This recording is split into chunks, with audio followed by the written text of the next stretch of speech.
want justice. We want justice. We want justice. We want justice. There needs to be an exercise in trying to win the hearts and minds of the Kashmiris. The old hands in Rawalpindi suddenly decided to look back at Kashmir and the old adage that हमने जश्न काबुल मना लिया अब वापस कश्मीर चलो.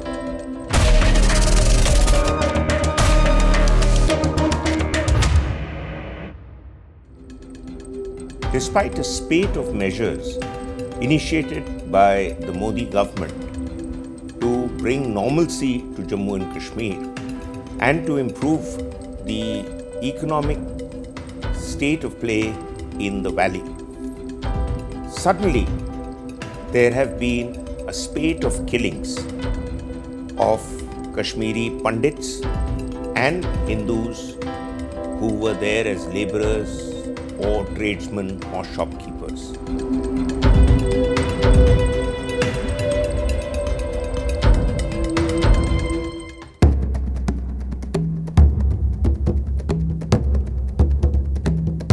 Why has this been happening? This is a question that has many answers and there is much commentary on that.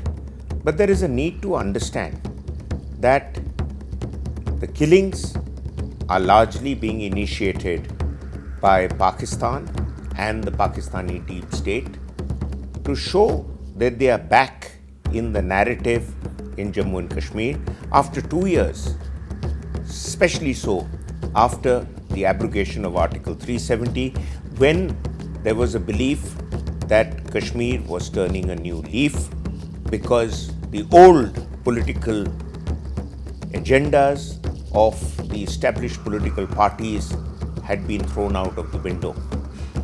But Pakistan's deep state had been mulling over the possibilities of what they need to do to get back into the game, especially so because the situation in Kashmir had changed so dramatically that it left the last Imran Khan government trying to rally opinion against India on Kashmir to say there were more human rights abuses, which was actually quite the contrary of what the situation was in Kashmir. But what was also happening was that the government, by reducing political activity within the valley, had been able to clip the wings of the local elements who were working in consonance with Pakistani trained and sponsored militant and terror groups. But the Pakistani deep state was also at that point of time involved with toppling the government in Kabul and establishing their writ over Afghanistan, which has been another obsession of the Pakistani military establishment.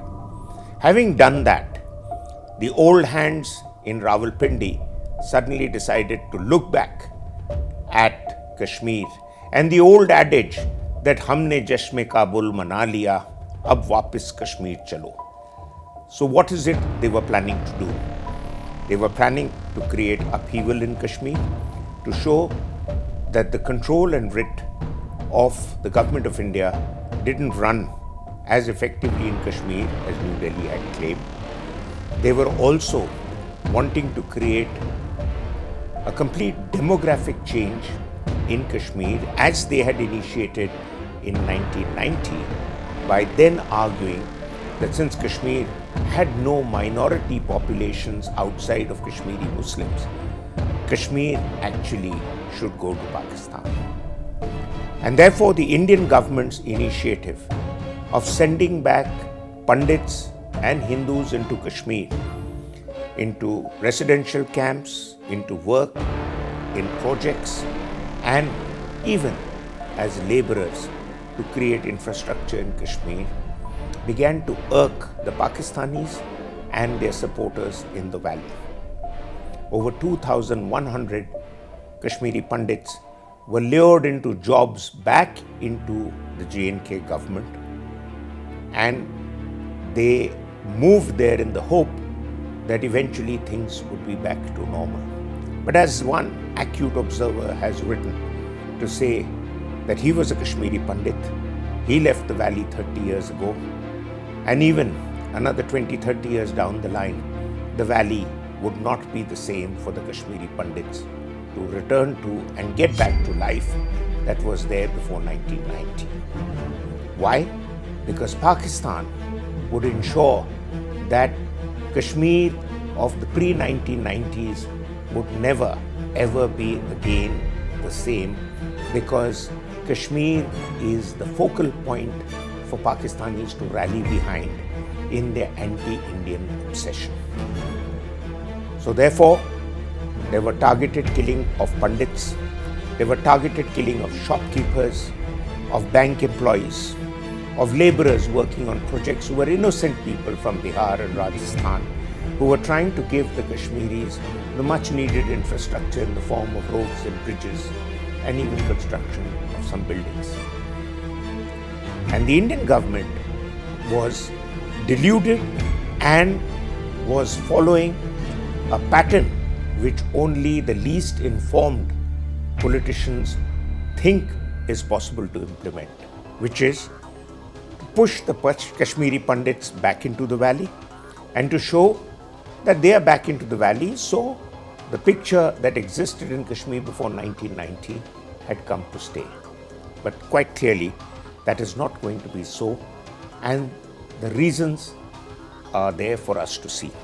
One, the police and the intelligence agencies, though large in numbers, are following a pattern of activities that has been followed for years and has run out of its buyback time.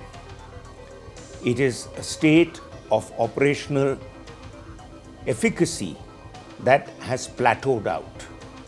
There needs to be a new set of initiatives by the police, the intelligence agencies, and greater coordination between ground information and the launch of counter operations to stop any potential militant groups from becoming effective. For that, more technology is needed, more sources on the grounds are needed, and a far more innovative approach is needed beyond leaving it to the hands of the J&K police or the local CID or intelligence agencies. New ideas have to be brought in, expertise has to be brought in, and new technology has to be brought in. Secondly, infiltration from across the now fenced line of control continues. Remember, in 1990, when infiltrations took place in mass numbers, there was no fencing on the line of control. Today, there is fencing. There are several grids of interception.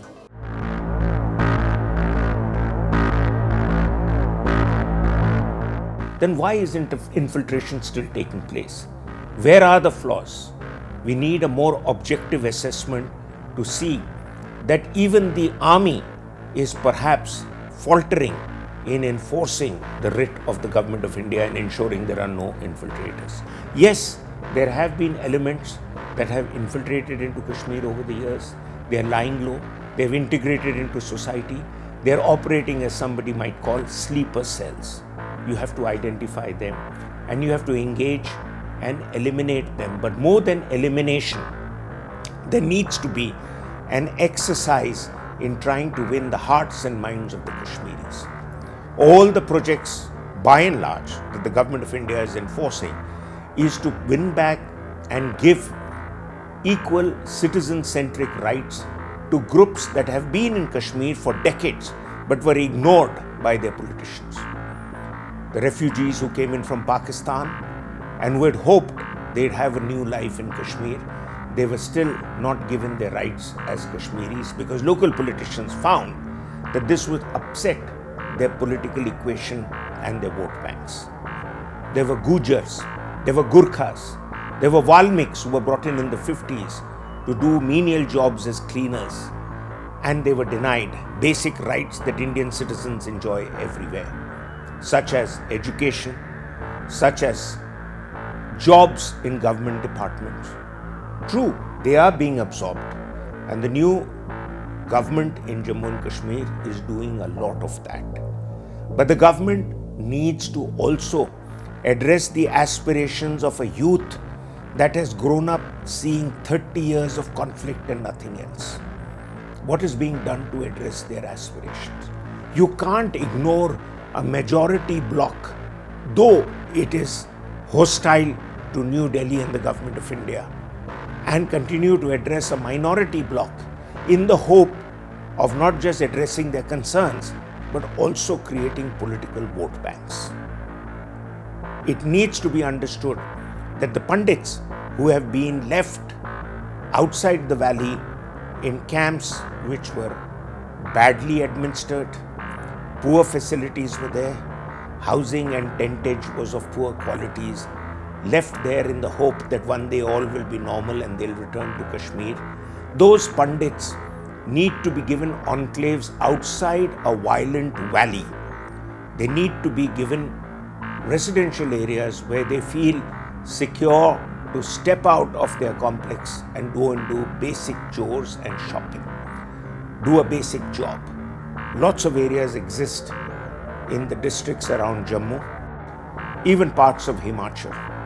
And if we can accommodate refugees that came in from Tibet with Dalai Lama in the 50s, why can't we give enclaves to our very own people in nice climate, in nice environment, and let them feel that the cool air of Himachal is as cool as the cool air of the valley? That could be a solution. But most importantly, the government in Kashmir needs security advisors beyond the local police and IB officials. There seems to be an effort to only continue to reinforce the failures of some of those who keep insisting, give us another chance and we'll turn things around. There are any number of senior military officers who are sensible, who have a lot of expertise, and who could easily be advisors to the governor to ensure that there are multi-pronged approaches to dealing with the problems in Kashmir. By putting it under the carpet and wishing it away, you don't do away with a challenge or a problem. It exists, and the smart way of doing it is to confront it head on. You can do as much of anti-Pakistani diplomatic initiatives to show Pakistan in bad light, and we've done enough of that, but it can only achieve that much and no more. Eventually, the solution for Kashmir lies in solving the problems within. And when you solve the problems within, you will not have a problem from outside.